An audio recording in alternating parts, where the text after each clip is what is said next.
minimize on the amount of background noise. That being said, though, if you do have a question or comment or you want to get involved in the conversation, please just shout. Do know we are recording this and we are uploading to our YouTube channel, so you can catch up on previous sessions if you want to. Now, just an overview of what we're going to be going through tonight. We're going to go in the news. There's a couple of news items we just want to draw your attention to. David's then going to take us through creating Power Apps from Figma and from images. Then Mike's going to step in and talk about GPT, just explaining in a bit more detail what it is, what the various different models are used for, and where we're utilizing it. Is it very soft? Can you guys hear me a bit better now? It's on. Okay. So Mike's going to be talking to us about GPT, and not to be confused with ChatGPT, but we will be touching on the differences and how we're utilizing it in the products. We'll be having a look and seeing what part is being used in the Power Platform. Then I'll take you just through a quick demo on how you can use ChatGPT to write expressions for Power Apps. And then we're going to just have an open discussion talking about the future of AI. Before we get going, any questions? Yes. You can. Okay. So very quickly then, in the news, if you aren't aware already, there is the Global Power Platform Bootcamp happening at the end of the month. So you can go and register now, starting on the 24th and the 25th of Feb. This is the global one. So lots of great events. Go check it out. Register. Start registering for some of those sessions. We are hosting the South African version of this on the 25th of March. So it is a Saturday. Registrations are live. You can go in. If you are wanting to be a speaker and contribute, reach out. I know Manuel has set up a link for speaker registrations as well. So if you've got an idea or something you want to share and cover, reach out, let us know, and we'll get it in from there. Okay. Yeah, I'll get him to share it inside there. I think it has been shared already. We'll just repost it inside there. Okay. So check it out. Lots of great content is going to be shared in there. We're going to see a lot of the cool things coming out of what people are doing with the platform. Okay. So in the news, we now have pipelines available in preview in Power Platform. What this means is you can start following your application lifecycle management processes quite easily, entirely directly within Power Platform itself. So instead of you having to use DevOps or anything else, you can do this directly in the console. You can see the GIF there just taking you through the process of moving between various environments. So this is in preview. You can go check it out now. There's a great Microsoft Mechanics video that takes you through this entire process end to end. Yes, yeah, 100%. Okay. One other cool thing that's been launched is the Dataverse Security Roles Risk Assessment tool. So this is quite nice. It helps you understand where you've got potential security risks within your environment. You can also customize it so you can specify your own thresholds in the tool as well. So it can be really customized based on your own individual requirements, depending on what your measures are, what your risks profiles are. So you'll be able to configure that and get those insights in there. You can see the link to the GitHub repository at the bottom. We will share a link in the chat window as well, so you'll be able to access this directly. So especially if you are using Dataverse a lot, check out the tool, start running it, see where you may have gaps. We're also getting a new look for model-driven apps. This is aligning to the rest of the Microsoft products with Word, Excel, PowerPoint, SharePoint, all the other tool sets. You can see there's a new share button in the top that we're bringing in over there, just giving you the ability to manage access to a certain record or certain items inside of model-driven apps, copy links, email links directly from there. And we're also getting a new grid, making it a lot easier and faster to update information in line. Okay, scrolling through massive data sets is also drastically improved, so you're going to have a much better experience on this. Now, you can go and turn this on inside your settings. It is in preview at the moment, so you can go and turn it on for specific apps. The initial launch is going to cover over 70% of scenarios in use today, and we'll gradually roll out the rest over the coming months. Also, we've been talking about the ability to deploy Power Apps individually with a wrapper service. This is finally now available in preview. So directly in the Power Apps portal, you can see you can select an app, and there'll be a new option there to wrap it. You would then just go and choose your platform that you want to wrap it on, and then once you've wrapped it, you'll be able to deploy it through Intune or whatever other device management tools you are utilizing from there. As you can see, iOS and Android supported. Google Play Store will be launched a bit later on as well. Now, this has been around for, I think it's been around for a while, but it's only been officially announced in January. And that's developer environments for Power Apps. Okay, so you have access to create up to 3 development environments, and this gives you full access to all the connectors and controls. Now, developer environments do fall under the corporate DLP policies, so you can be sure that when you are utilizing it, you're still doing it in a controlled fashion, but you do have access to all the premium connectors, so you can really test things out and play around with things. But what's really cool is, you can see they're creating the development environment, same process as you would. You're just going to choose a development environment over there, and then you'd set it up.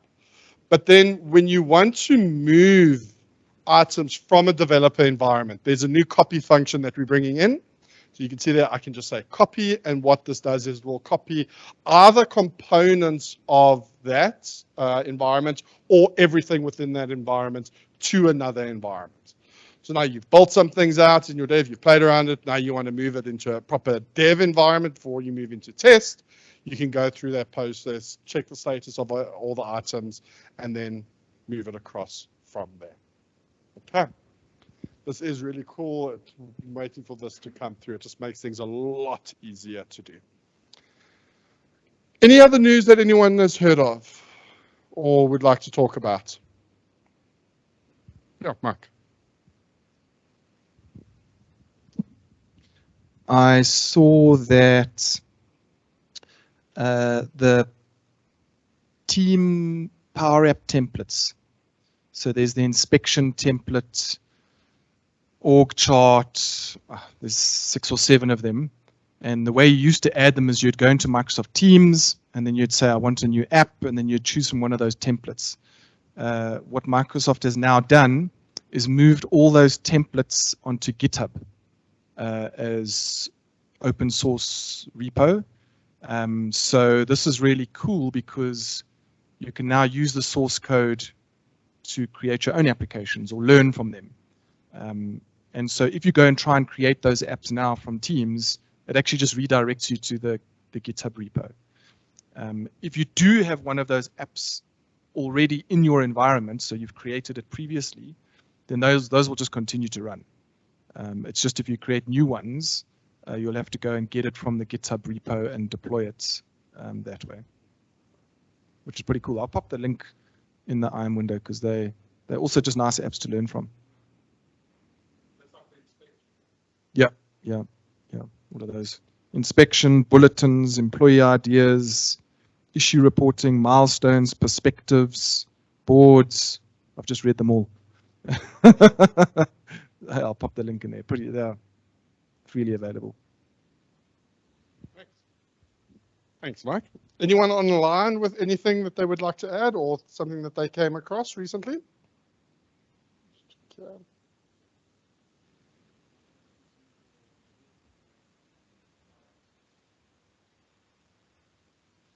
Yeah, the new interface to Power Apps.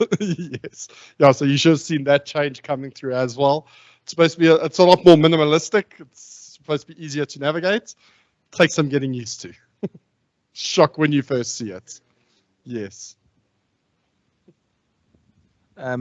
Also, Microsoft announced all the preview features coming for the next wave of Power Platform. So Wave 1 2023 has been released online in terms of the documentation. And some of the stuff you presented now is from that. But there's other cool stuff, like they announced new controls for Canvas apps as well. It doesn't say what they are, but we got excited just by reading. Yeah, so there's a whole bunch for managed environments, new stuff coming, virtual agents, AR Builder, etc. So I'll pop a link also to that because there's some really cool stuff there. Thanks, Mike. Okay, so with that, everyone, David, I'm going to hand over to you.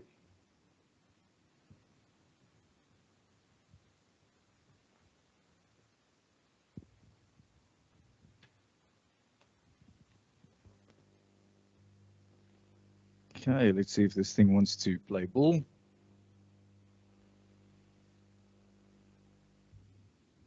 Or if it wants to project my screen. Here we go. Excellent. That's not a bad start. Welcome, welcome. I see there's some new faces at the back there. Well, one new one and an old one. Well, a young old one. All right, so welcome everybody. So today we're going to talk about how to use AI in your apps and how to use AI to your advantage, while we still can and before it comes and takes our jobs. But so for now, we're going to show you from the least artificially intelligent to the most artificially intelligent. So we're going to start off with just showing how to create an app from Figma. Who of you guys have used Figma in the past before? Yeah, so Figma is like a mock-up and a design tool. And what you could do is you could spend time on Figma to design the app and the layout and the look and feel. And then you can import that into, we can actually tell Power Apps to create an app for you based on your Figma design. And that actually works quite cool. So let's quickly show you how that's done. First of all, if you go and search for Figma and Power Apps, you're going to end up on this document that explains you how to do it. Who typically reads documentation? Shame, shame, shame. All right, but in this, it helps to read the documentation. You know, not first, not off the bat. So, all right, so over here, it's just going to take you through some of the stuff on how it works. And then you'll see that here's a link that says create apps from Figma UI Kit.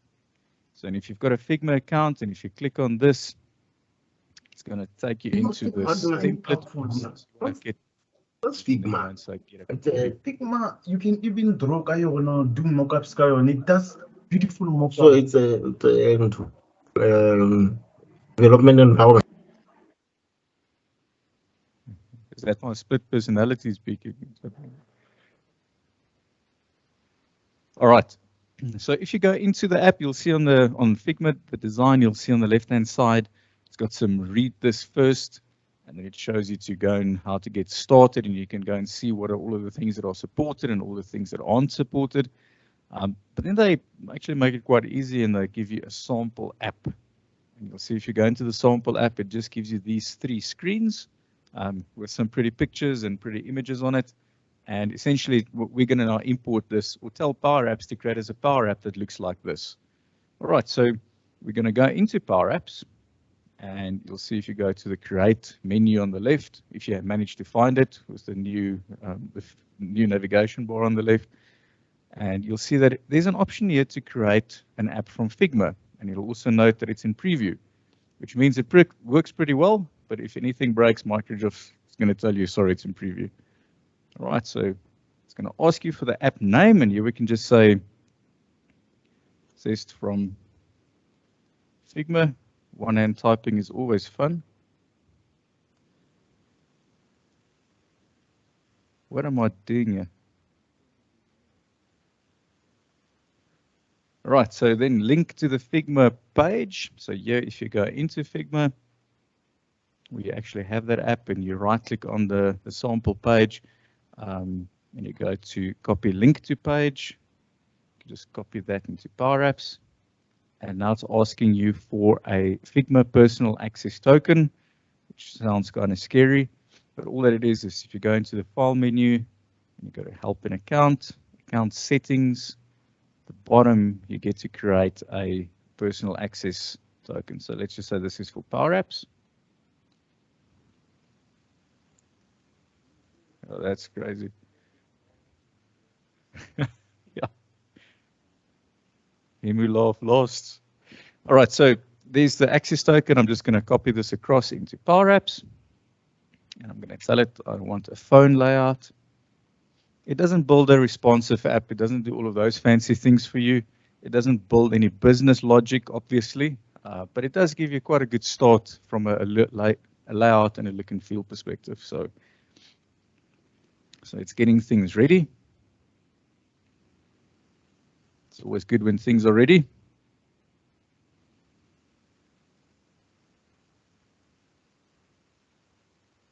Still getting things ready. Now it's loading, so that's moving in the right direction. And there we go. There's the 3-page, 3-screen Power App, which is actually pretty cool. It really fumbled the naming convention, so it didn't give you any meaningful names on the controls, but we'll forgive it for that. If you have a look at the RSVP now button, it doesn't have any logic behind it, so it's not going to do anything when you click on it. But it's certainly a great start. If you have a look at the second screen, here's a sign up with all of your controls and your fields and your input, text inputs and your radio control. So it actually did a fairly decent job with all of this. So yeah, this is definitely something to keep an eye out for. I think it's debatable on whether building something on Figma first is really much faster than just building it in a Canvas app. But there might be scenarios where you might have a business analyst who uses Figma and then gives you the sketch or the actual layout, and you can just import it into your Power App. So hold on a sec. Yeah, so I suppose it's for when you want somebody in business who has no technical skill really to tell you what they want. And they can lay it all out and give you all the fields and all the things, and then you can import it and do the real work.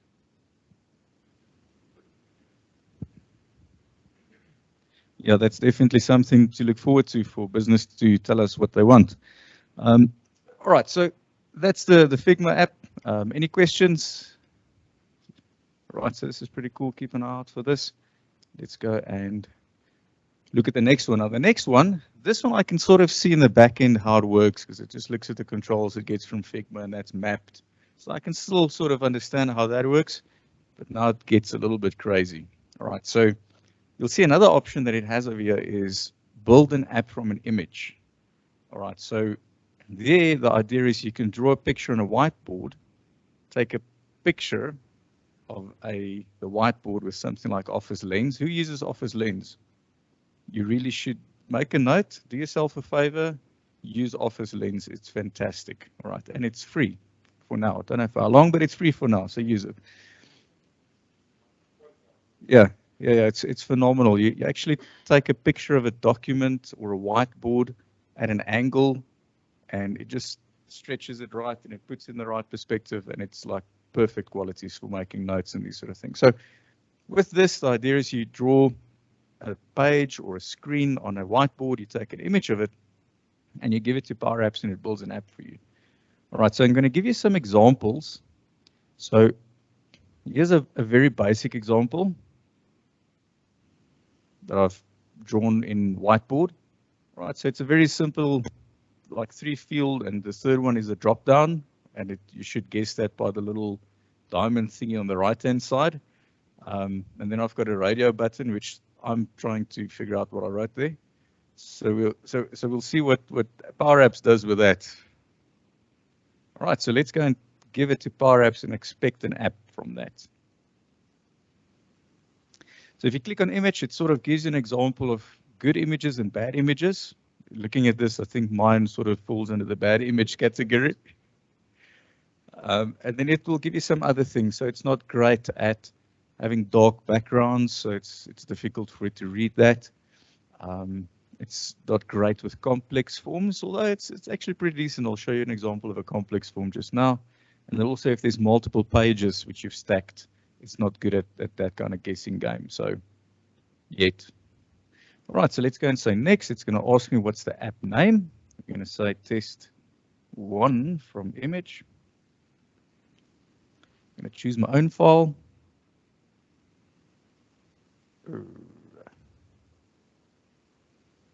So test, where is that now? I remember where I put it. Power app from. What did I call it that? Yeah, from dot dot dot. All right, so let's take the first one, which is this one over here, and let's say it's a phone layout. Let's say next. That's identifying the components, and it's picking up that on the left-hand side. If you look at the color schemes, you'll see that it picks up that those are text labels. Now it doesn't pick up that that's a drop-down. Actually, in my tests earlier, it did pick up that that's supposed to be a drop-down, so maybe it's having load shedding on that side.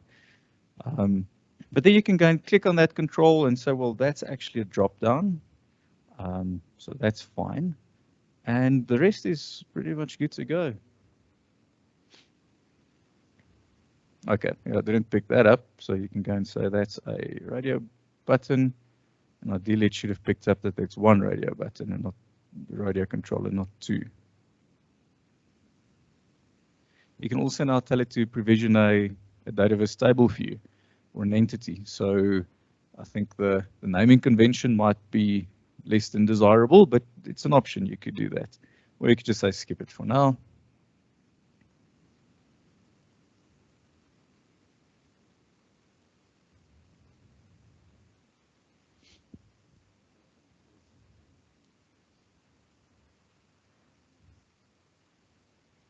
All right, and there's the app. So it's picked up. It's actually, this time I didn't put it in a form. Previously, it actually put it in a form as well. So it must be tired of reading my handwriting. Probably. That's probably it. Yeah. So there are some controls, and I know this is a very straightforward form, so it doesn't seem that impressive. But there it picked up, and it actually read quite a bit of my handwriting correctly. So, and that in itself is quite an achievement. But let's go and give it something more complex. But let's give it a complex form, but that's a little bit better structured. So let's go and say, I'm going to say next. Just say test from image 2, and let's give it a little bit of a more complex form.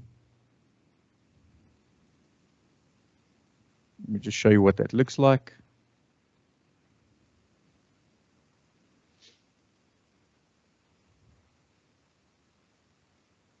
All right, so it's got some fields, and it's got some labels, and it's got some headings and these sort of things. So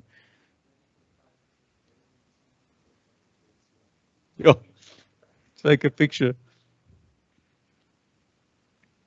All right, so there it picked up most of the controls. It actually picked up the radio buttons correctly in this case, in this instance.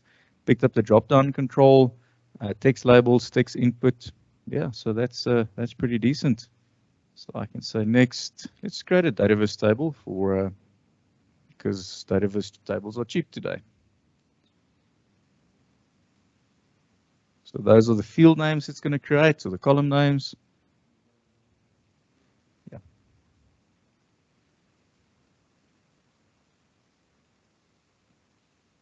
So I think, with things like drop-downs, I think it'll be a bit of a challenge. What's the option sets that it's going to create and all of these sort of things. So I don't think I'll jump to just automatically provision that. What you can do with a drop-down control is you can actually type out the options if you've got enough space. You can type it out and separate it by a comma, and then it's able to identify that there are different options in the drop-down. I didn't know that. I guess that's what happens when you read the documentation.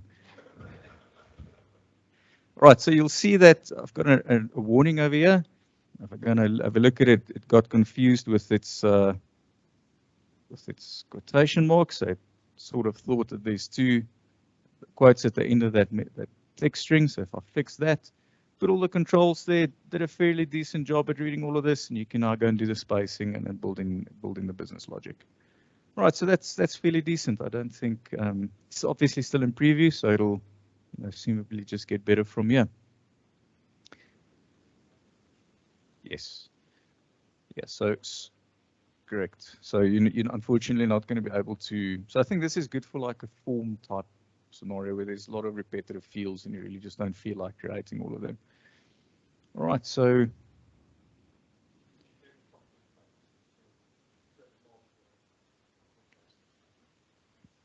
yeah, that works about 70% of the time.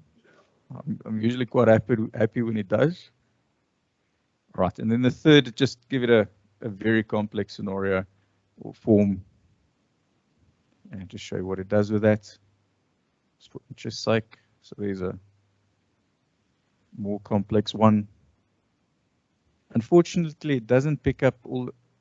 Yeah, it's unbelievable. So it's unfortunately it doesn't pick up the colors and those are the images. I think that would be cool, and that's probably coming because it can see that. I'm sure about it. So that's probably coming. But there it picks up all of the controls. There it'll pick up, you know, the check boxes and these sort of things. So if you now say next, let's see what it does with this one.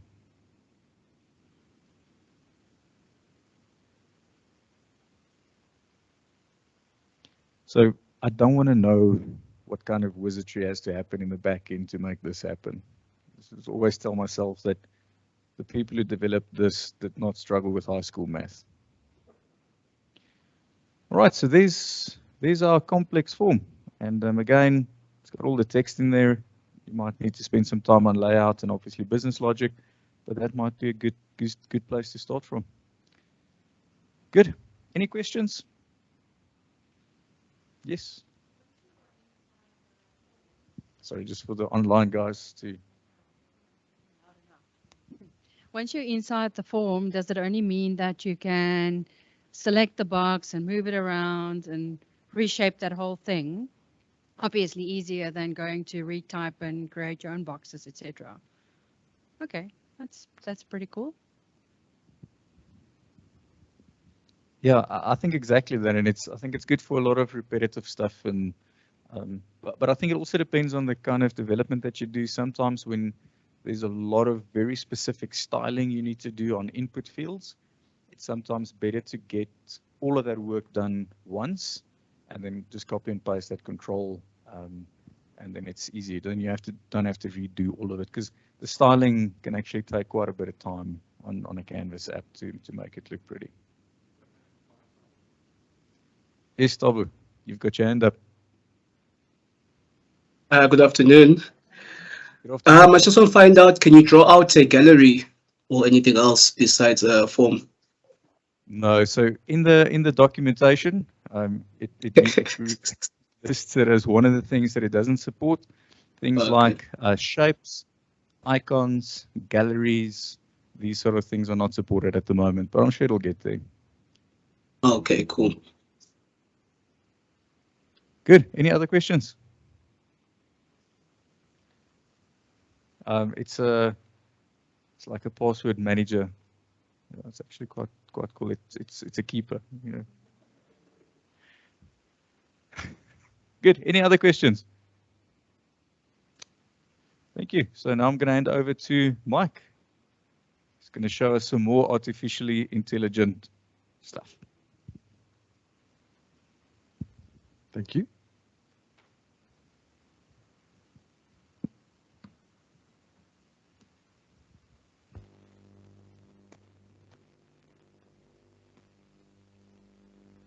Okay, I'm just switching screens and whatnot.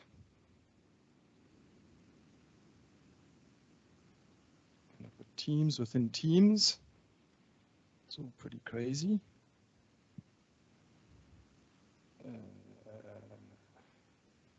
Let's go here.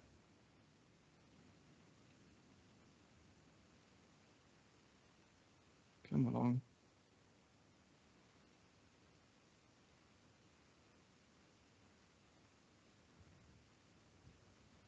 How does that look? That's perfect. That is my first slide.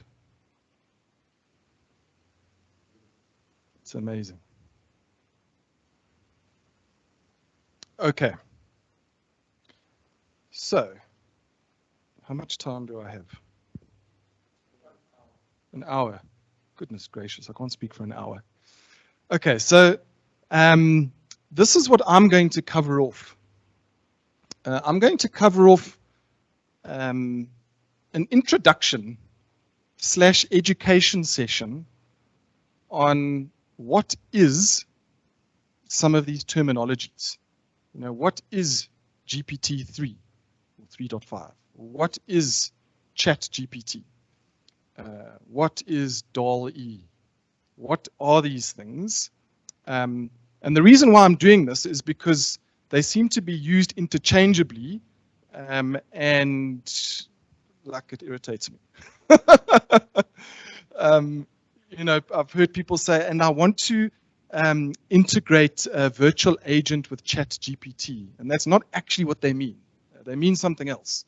And so I thought, hey, let's go through just the base education of what this stuff is. Not that I'm an expert in any of this, I have to be honest. I'm a layman, you know, I'm just a Joe Soap. But in order for me to understand it, I went through some pain, and I thought, hey, I should share this because I think it'll be useful to know. And then once I've done that, I'm going to talk about where some of the stuff is already used in the Power Platform, and in fact has been used for some time. And then at the end, I will integrate Power Virtual Agent with GPT-3, just to give you an example of how you might do this. Sound good? You sure? Okay. Actually, before this, I'm going to talk about what I'm not going to talk about. I want to just briefly talk about AI Builder. Don't worry, I'm not doing any demos, or maybe you should worry.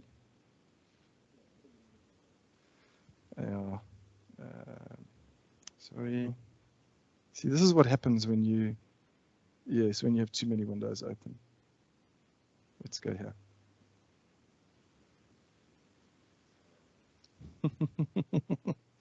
So what I'm not going to talk about is AI Builder. Let's just do this if you want to leave this page.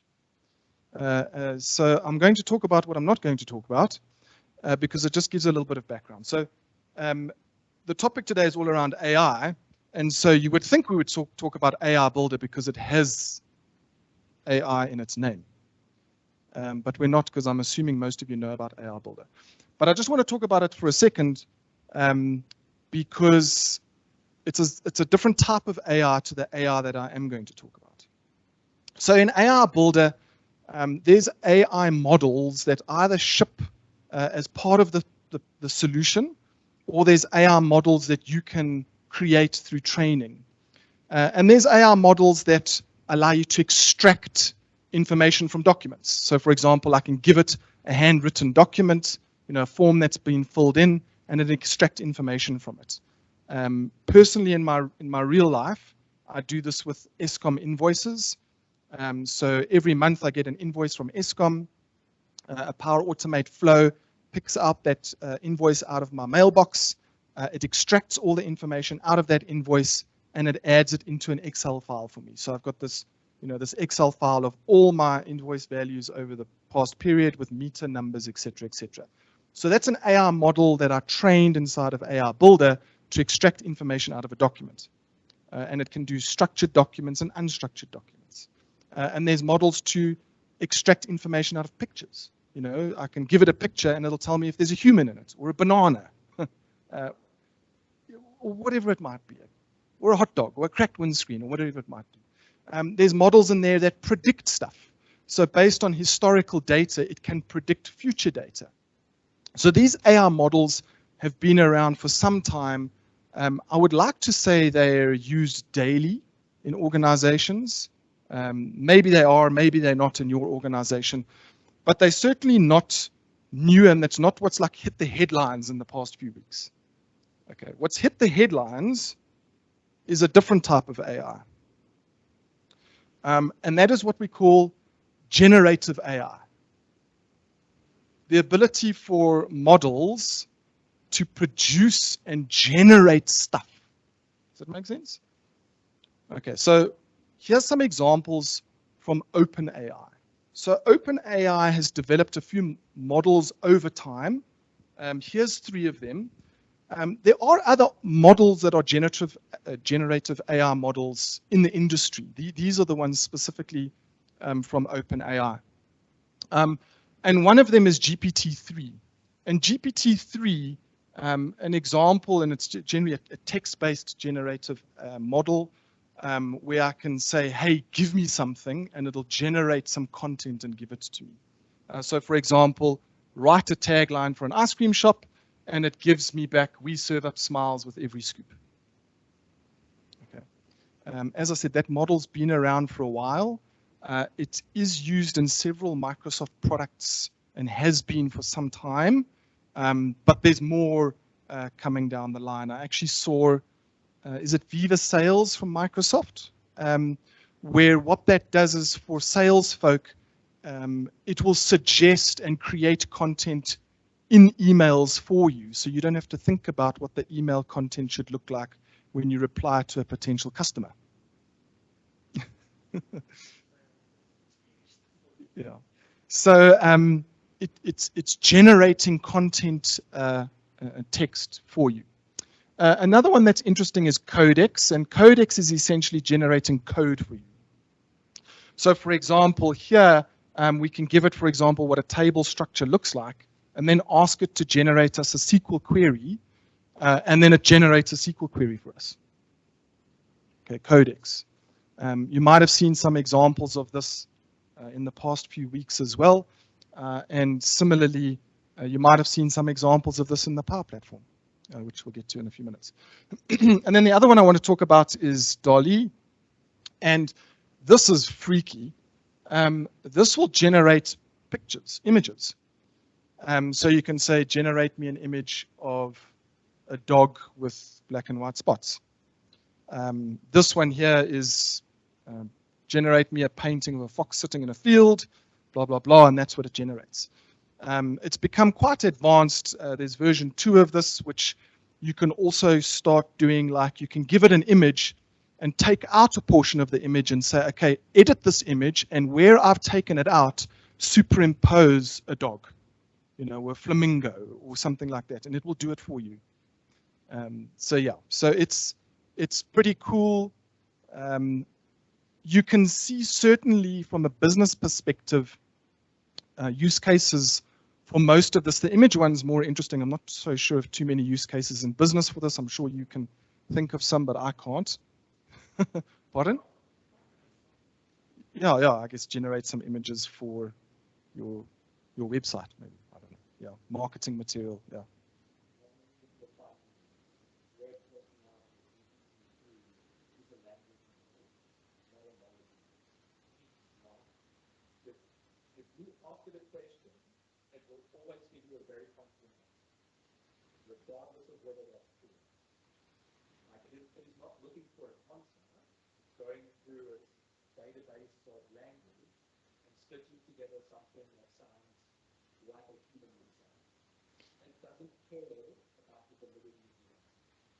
Okay, yeah, I'll get to that. So I'm not going to repeat the question online, but yeah. So, make sense? Okay, and as I said, some of them have been around for longer than others, and they've had multiple versions, iterations of them. There's GPT, I think 3.5. There's more to come. Okay, so I want to focus just for a second on GPT-3 and its intent. The idea is for it to produce human-like responses and understand your intent, your human-like intent. It will then generate a human-type response.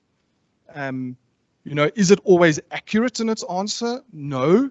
I'm not sure that's the point, but the point is to get it to generate stuff that kind of looks and feels like a human. It's got many variations actually of the model itself. So they have different pros and cons. I don't understand them, I have to be honest, but there's multiple different variations. There's a Da Vinci, an Ada, Babbage, whatever, but they have different recall versus quality, etc., and time it takes to train, etc. But there's multiple variations.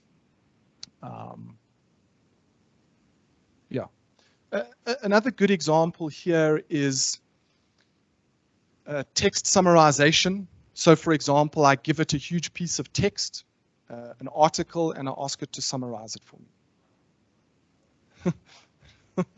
I'm not repeating that comment online. But certainly you can see examples of, summarization in the workplace, right? For example, I've got all these documents in my ECM system, and in the past, someone would have to go and tag them associated to what they're actually about, or summarize them into like a summary for someone to quickly understand what's in that document. So you can see examples of where this might be quite useful. Okay, so what then is ChatGPT? So ChatGPT, someone explained to me this week, it's not quite correct, but what they said ChatGPT is a website on top of GPT-3. It's not quite correct. But essentially ChatGPT is using the GPT-3 model under the hood, and it's providing a chat-like conversation to querying or asking questions of that GPT-3 model. Does that make sense? And it's very good at understanding context. So context in terms of your conversation. I've asked this question, so therefore when I ask the next question, it might be in context to the first question that I've already asked. So it keeps context of your dialogue. It's very good at that. But the heart of it in terms of, if anyone's tried to use ChatGPT in the past few weeks and gone online to OpenAI's website, a lot of the power actually in there where you're asking it to summarize documents, okay, when you're asking it to create you a poem, that's not ChatGPT doing that. That's GPT-3 models under the hood doing that. Does that make sense? Okay, ChatGPT is the chat-like human behavior of the interaction on top of that GPT-3 model. Does that make sense? Any questions?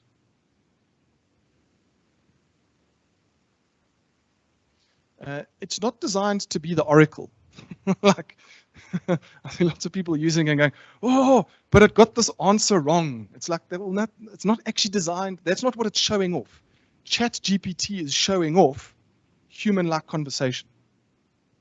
That's actually what it's showing off, and context.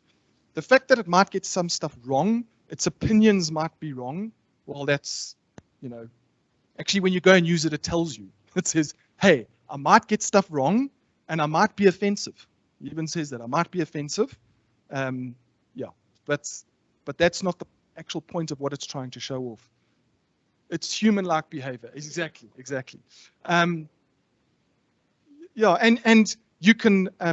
Some people say you can trick it, but you can input stuff which varies the model for that session that you're in. So, for example, I can go and say 1 + 1 = 3. I can tell it that. And then if I ask it, what's 1 + 1? It won't tell me 2, it'll tell me 3. Okay, so in my session. So it's just this cool way of interacting with other models that are powering it under the hood. Cool beans? OpenAI doesn't have an API yet, or a published API yet, for ChatGPT. But there are APIs for those other models that I just spoke about. So you can use an API and get access to those models, which I will do in a demo in a few minutes' time. Okay, so what's this got to do with Microsoft? So Microsoft has a long-standing partnership with OpenAI, the org.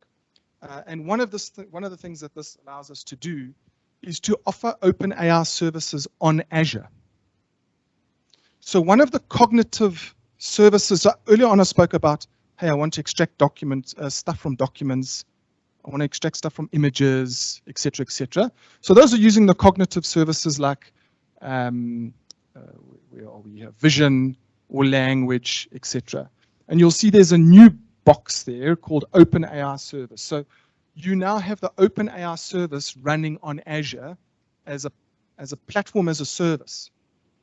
And more specifically, there's GPT-3, Codex, etc. So those are already there on Azure, and it means you can build solutions that consume those models. What's the difference between consuming these models running on Azure versus consuming these models running on OpenAI? I don't know definitively, but OpenAI it's like a project. It's not designed to run your business. It's showing off the models and how you might use them. Yeah, so it's like demo stuff, if you want to call it that. A think tank and development, yeah. But if you're going to run a business and use these things, you're probably going to use it from something like Azure. Also, what happens in the Azure service is Microsoft puts guardrails around it. So some of the offensive language, offensive content, responsible AI is taken care of by Microsoft, so you don't have to worry about it potentially showing terrible stuff to your employees, as an example. So that's why you want to start using it on Azure. So the next question is, well, how do I get access to it on Azure? Well, you just go to the public website, azure.microsoft.com, and you will see that there's the OpenAI service there that you can try for free. However, when you click try for free, it's going to take you to a form, and you have to apply for access. As part of responsible AI, Microsoft wants to understand what you're planning to do with this stuff. So you have to have a valid use case in terms of usage of these models. And if it is good and sound and proper, Microsoft will tick the box. And then when you go into the Azure portal, you will have access to these services. You'll have access to GPT-3, etc. Make sense? And then, for example, in GPT-3, you can give it a document and it'll summarize it for you. Pretty cool. I don't have access to it. Okay. Well, yeah, if we've got time, maybe, Jonathan, you can show some demos. I don't have access to it. I completed the form. I haven't been approved. I'm sure I will be. I'm sure I will be. I'm responsible. Okay, so where does this kind of stuff live in the Power Platform today?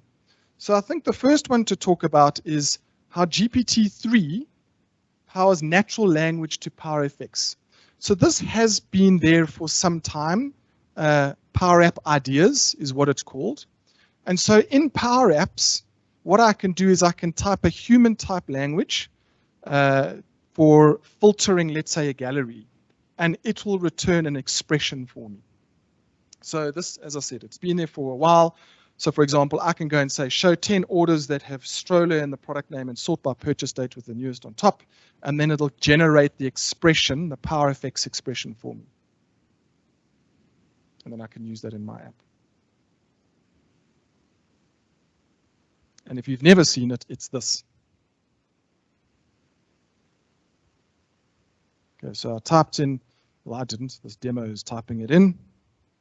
Show me the customers for the US, whose subscription has expired, and then it generates that PowerFX expression for me. Okay. Been there for some time. If for some reason your app doesn't have it turned on, you can just go into the settings, and then you'll see it there. You can turn on Power App Ideas. Just some other examples. Top 10 accounts, search account name and accounts with ABC. So all of this natural language is generating PowerFX for you. There's an interesting blog article which goes into an extreme amount of detail on how Microsoft is using that. And so earlier on, I said, hey, well, you can have this service running on Azure, and you can build apps that consume the service. Here's an example of an app. It's Power Apps. That consumes that OpenAI service running on Azure. Okay, so Microsoft's using it in its own technology. There's some other things that they're doing, and I won't go into all the detail. You're welcome to go and read the article on it. And yeah, it's got some interesting other things that they're doing. You know, first needs to determine should it send it to the service or not. Yeah. The other one that's doing it, this is still in preview, is when you use natural language to create flows in Power Automate. So for example, I can just go and type, I want to create a flow that sends an email when someone submits a form. And then it'll automatically give me the template for the Power Automate that does that. So that's the same thing. It's using the same technology behind the scenes to go and do that. Any other questions? No. Okay. So let me dive into a quick demo of Power Virtual Agent calling a GPT-3 model.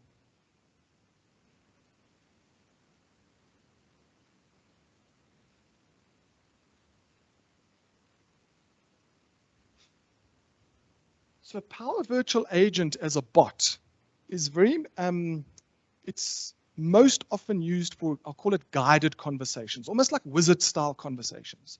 So for example, you know, the bot starts up and it says, these are the things I can do. What can I help you with? You know, I can allow you to submit your meter reading. I can give you a balance on your account statement. I can log a support ticket for you. I can give you your, you know, your status of your support ticket. And then depending on what you choose to do, it goes down a specific path, and there's a guided conversation that you essentially build into the Power Virtual Agent to guide the person along their path. It's not a, hey, let's just have a conversation with the bot. Does that make sense? Like it's not a human, it's not designed to pretend to be a human. It's not that. Not some of you were there, and I know there's a lot of people online, but a couple of months ago, Tulani showed us how in Power Virtual Agent you can use the Q&A service in Azure. So if you do have like lots of content you just want to allow users to ask questions of and get responses, you could offload to the Q&A service, the Q&A maker service in Azure. And what he did is he used the system fallback topic in Power Virtual Agent to do that. And so, hey, it got to a point, you know, either because no topic in here could deal with it, or it was intentional. I want to ask like a Q&A type question. It then goes and asks the Q&A service and gets responses. So basically, this scenario is similar. What I'm saying is, I don't want a guided conversation here to get my balance and all those other things. I just want to ask a GPT-3 model some questions, and it must give me some answers. Make sense? So how do I do that? It's actually the exact same way that we do it for the Q&A maker service. So what I've done is I've created a specific topic in Power Virtual Agent. And the trigger phrases are OpenAI, I want to chat with GPT, like these types of things here. So any of these trigger phrases will start this topic. Of course, this could have been a fallback topic rather. In other words, that's the catch-all topic when nothing is understood by the Power Virtual Agent. I could have put it in there. I could put it in both, but just for this demo, I did it this way. And then what's going to happen is the Power Virtual Agent is going to ask me a question. But I put no text for the question. So it's actually not going to ask me a question. Okay, I could have put here, ask your question. I didn't, I just left it blank. And then the question that the person answers is going to be stored into this variable called var question. And as long as it's not exit, so if I type the word exit, then I get out of this loop essentially. As long as it's not exit, it's going to carry on. And what it's going to do is it's going to call a Power Automate flow. And the Power Automate flow is then going to take that question and pass it to, in my case, OpenAI, to their API for GPT-3. So if I jump over to my flow, let's just go and have a look at what that looks like.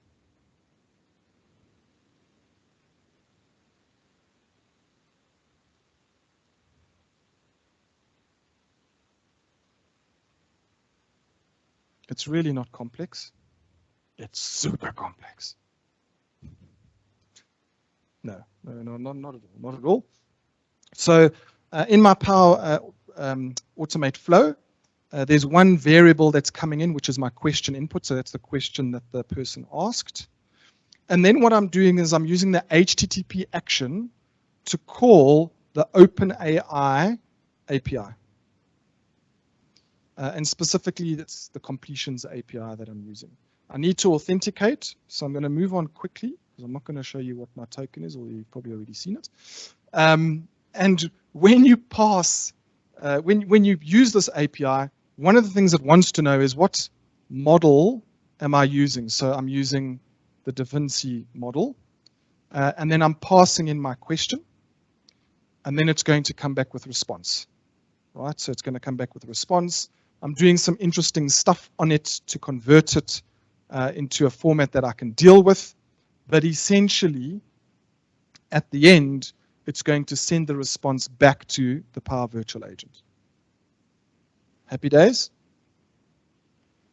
Okay, so let's test this thing out. And then when it comes back out, then I'm just displaying the response back to the user.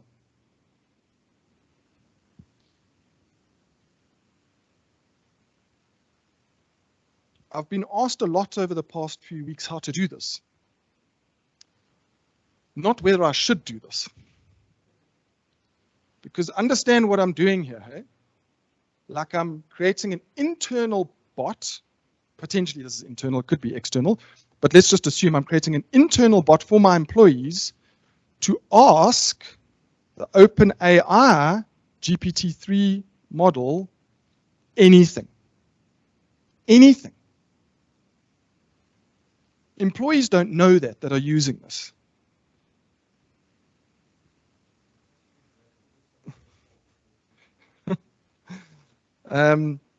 So let's try and be safe in the room, but what should I ask it? No, man.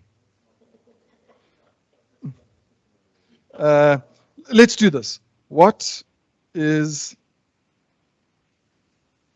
Microsoft? Oh, no.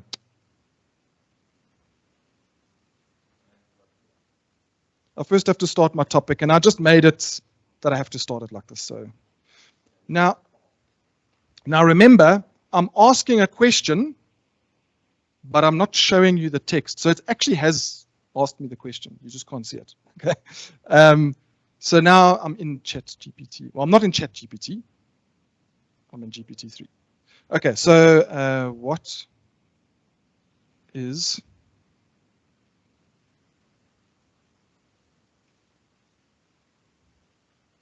Microsoft Teams? So it's calling the flow. The flow is calling the API. Passing it back. And hopefully I should get a response. It depends. This is one of the things with the OpenAI service is sometimes you'll try it and it'll just time out. Yeah, it's got so much, like so many people are using it.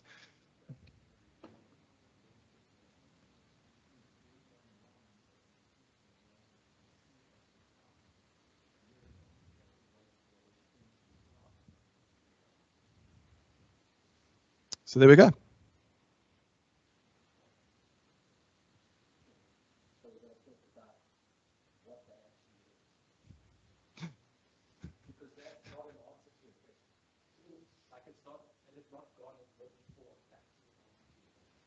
Well, look, so for everyone online, the comment is that's not a factual answer to the question.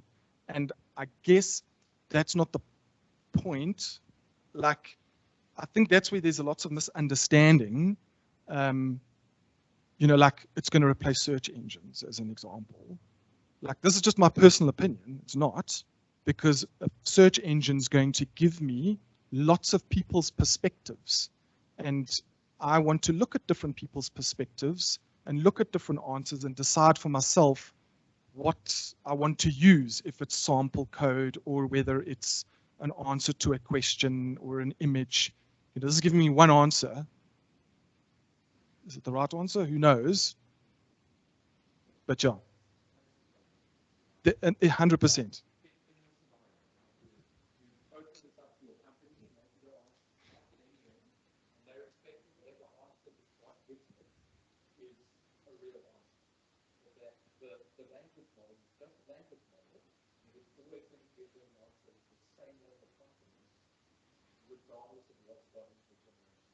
Yes, yes.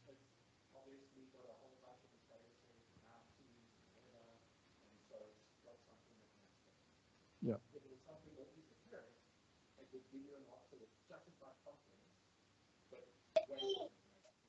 Yes. And I'm going to summarize that. Like there is some level of danger in that, especially if you expose this to employees, they're going to think that this is curated. This is the curated answer from my organization, and this is the right answer. It may not be. And so, and I've been asked, as I said, a lot of people are trying to do this, and I'm like, are you sure you want to do this? Are you sure?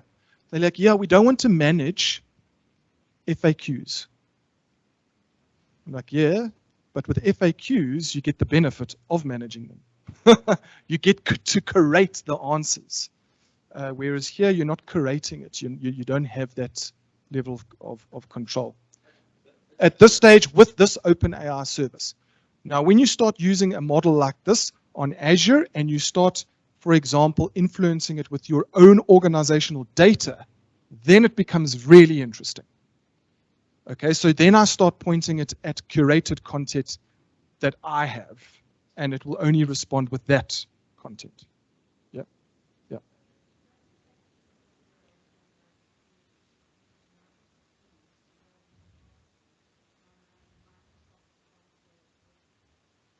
No.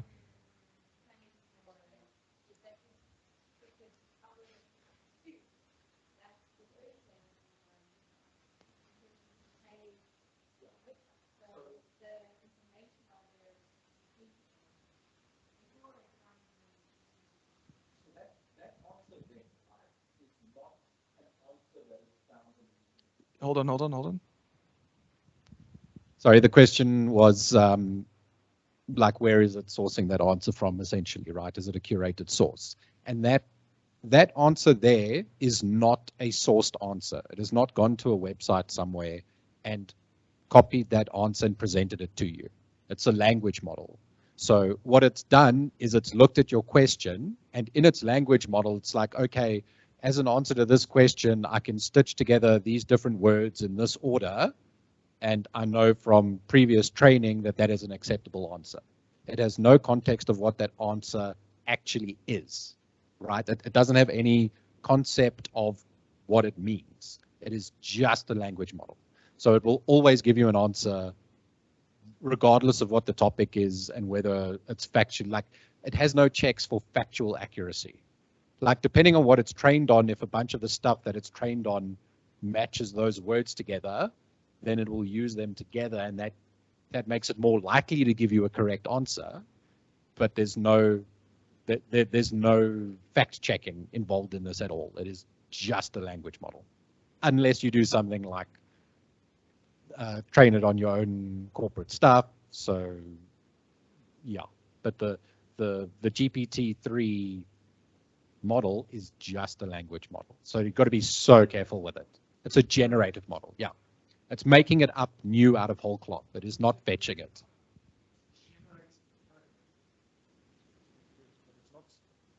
Factual Pug. What do you think?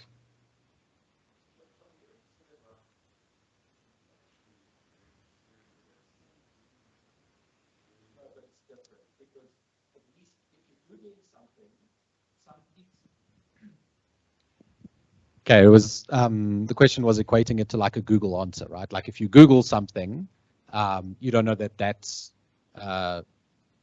factually accurate. But at least in that point, somebody has put it out as factually accurate, right? And you can see who's done it, right?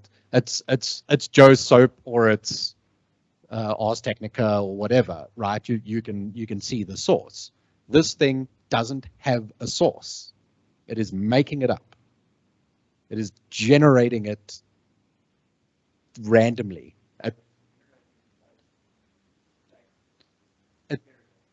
It's generating it based on its language model. What it is doing is creating a sentence that looks like a human said it. That is its job.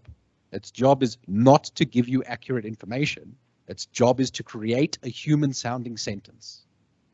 That is what it is for. That is what it is doing.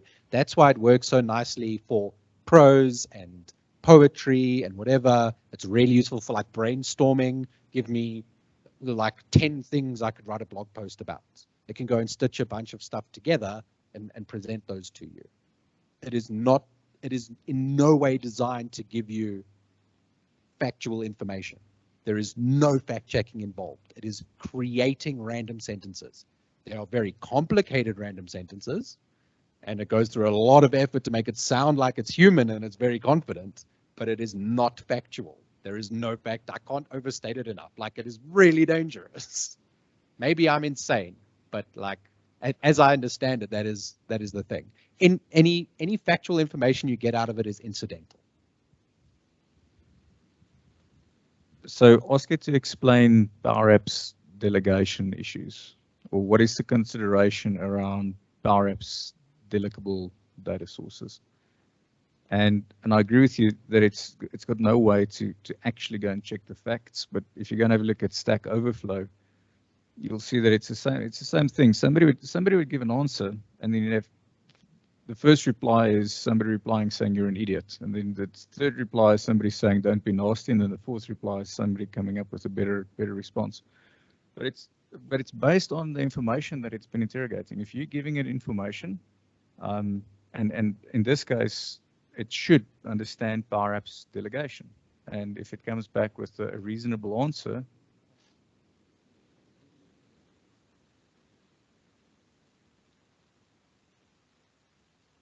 All right, so let's give that a 7 out of 10. But it's definitely not just words stitched together. There's something in the data that gave that thing information that's reasonably accurate.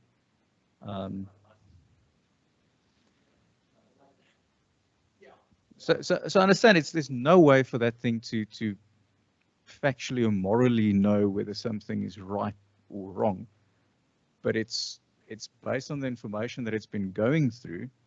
It'll be the best probability based on that information. So if you now give it a whole bunch of other information, it might change its tune, but it's.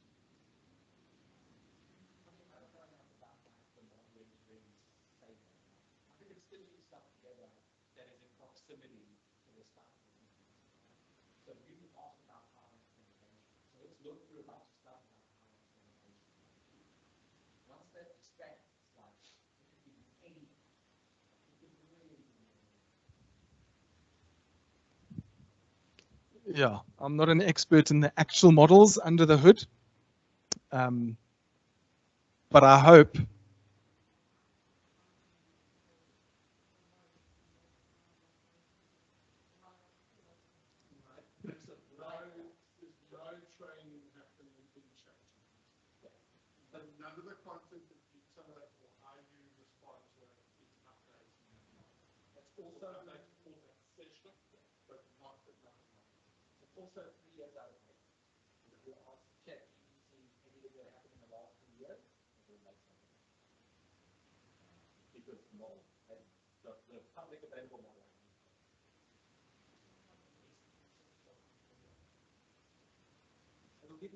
the question is.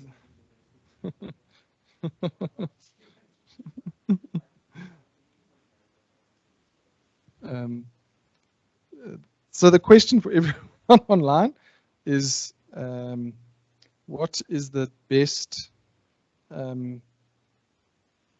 pizza shop, pizza store in Padder? I don't even know if I've spelt that right.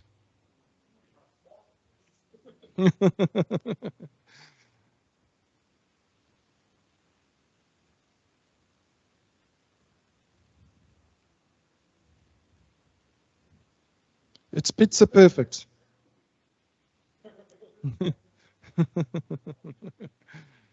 It's amazing. Let's be honest. It is amazing.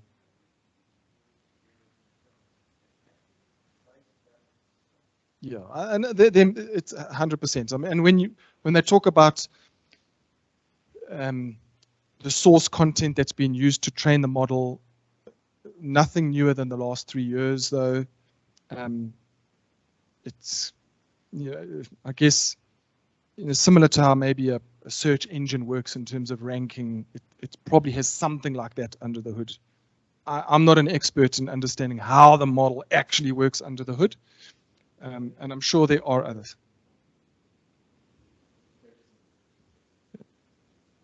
Yeah.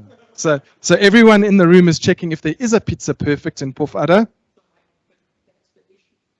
Yeah. Yeah. Yeah.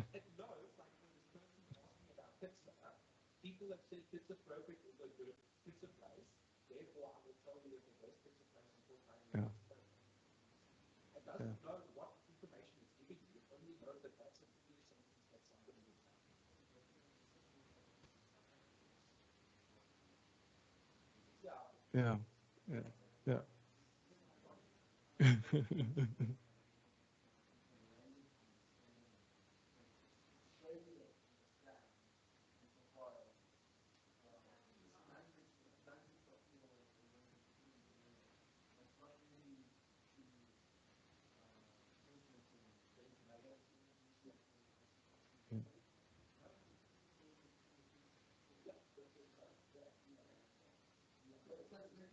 Yeah. Yes. Yeah. So for everyone on the call, there's a big debate happening around the accuracy of the information that this thing gives back. And I think it's the conclusion is we know it's never and not never. It's not always 100% accurate. But it's not showing off that. It's showing off the understanding of your question and generative AI generating content that makes absolute sense. And sometimes that generative content is accurate, but sometimes it's not. And so don't rely on it to be the oracle. I think that's the thing that people are thinking at the moment, is they think this thing is the oracle. They can ask it anything and get the absolute correct answer. It's a little bit dangerous doing that because it's not quite there. Obviously, the concern, the excitement is that it will get there one day with improvements to the GPT-3 model, the GPT 3.5 model, and other models to make it more factually correct. But I guess like any human, there's always opinion, isn't there? So even if I ask you who the best pizza shop is in Puff Ada and I ask David, I'm probably going to get different answers, and that's okay. So yeah, but maybe when did World War II start? Maybe there's an absolute accurate date on that. We've got 10 minutes left. Jonathan, you wanted to do something still? Anyone online who just got a last question before I head over to Jonathan?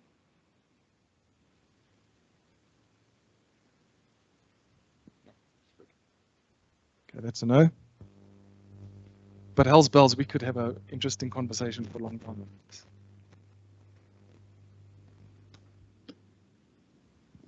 Okay, so has everyone seen ChatGPT? Anyone who hasn't? No, well, besides what Mike has shown. Yes, yeah, I know. Okay. So here's just an example, and this is where you've got to be careful. Okay, it helps if I share the screen. There we go.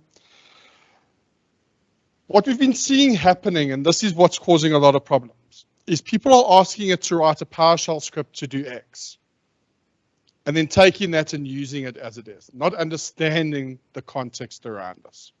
So if you are going to be using something like this to help you get ideas on how to perform certain functions, use it as a learning tool to help you see how things should be working. It's not always going to be accurate, probably going to have problems, but it's a good way to learn a couple of things. So yeah, I want to show you an example. Write a Python script to, let me just put this down. And so here, this will be using also, for example, codecs under the hood. So ChatGPT is the skin sitting over several modules, but what ChatGPT is really supposed to be showing is conversation. Okay, so here's an example. Write a Python script to identify solar panels on roofs from satellite images. Let's see what this comes back with. There we go. So you can see it's taking you through what the process looks like. It's giving you some example scripts, things you should be doing. The prompting is very important. And prompting is becoming a new skill in order to work with AI. Because remember, it's like you're talking to another person. You want to make sure they give you the results that you're looking for. You've got to be very detailed in your explanation and what you're looking for. So just like with AI, you've got to be able to say, okay, do this, do that, give it to me in this format. And you can see there it's now written everything out. Whether this works or not, we'll have to see and play around with it still. Okay.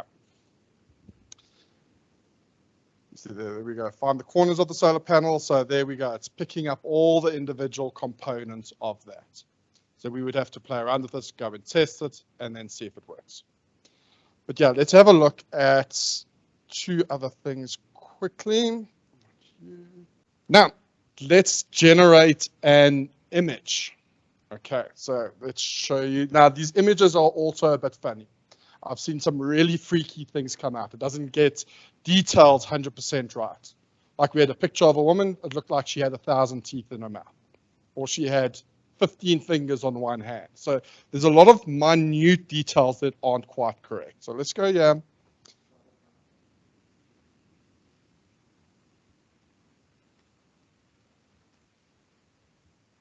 Cyberpunk Cat Ninja.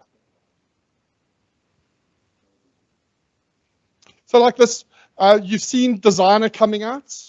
Sure, some of you have seen in some of the news and that with Designer coming in, that's utilizing the same DALL-E technology where you can build out posters and everything else. There we go. We've got a Cyberpunk Cat Ninja. Let's do one last one. Female rock star on stage holding guitar. Blue hair. I'm putting this with blue hair at the end on purpose. I want to see if it manages to figure out if it's going to give a guitar with blue hair. Let's give this a second. Okay, so there we go. Picked it up, hey? Yeah. So like you said, but if you look at some of the details, it's not quite right. Like if you have a look at the hand in detail, some of the items, it's not quite there. But this is still really impressive.